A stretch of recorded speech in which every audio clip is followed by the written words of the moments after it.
Hi, I'm Sid Dobrin. This video addresses the visual description project that asks students to describe the photograph of King Tutankhamun's burial mask. I like to teach this assignment because it offers two opportunities to encourage students to think more critically about their descriptive writing. First, I like to point out that it would be certainly legitimate to simply describe what they see in the photo, the color, the shape, and such. But I want them to also think about what the picture shows that they can't just see when looking at the picture.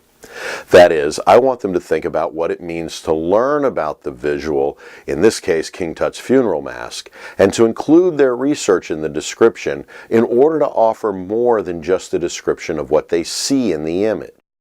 This leads to the second aspect of the assignment, the acknowledgement that what they see in the image and how they see the image is in part attributable to their cultural visual literacy.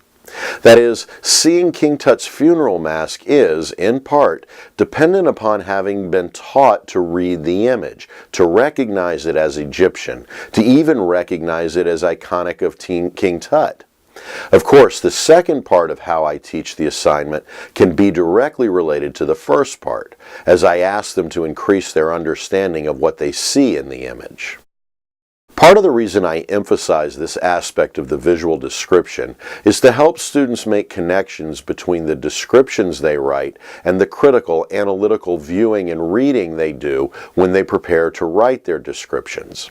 That is to say, I want students to understand that writing detailed descriptions first requires identifying the details. I also use this opportunity to talk with students about how they might position their descriptions within the situation in which they write. For example, I talk with students about the fact that one writer might describe the Tut funeral mask from the perspective of its religious significance, another from its historical context, and another from an artistic perspective. Thus, the perspective and the experience of the viewer is significant to how the viewer writes the description. Finally, I also talk with students about the fact that when viewing this rather iconic image of the Tutankhamun mask, that many people are already predisposed to see it in a particular way because of their familiarity with it. I ask them to think about how they might look at this image differently to increase their ability to describe it, to look for details different from that which they are already familiar with.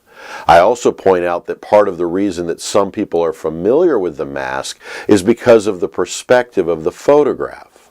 Had the photo I chosen to use in this assignment been taken from the back of the mask or the side of the mask, it's likely that viewers would not as readily recognize it and attribute meaning or detail to it in the same way as when they see it from this direction.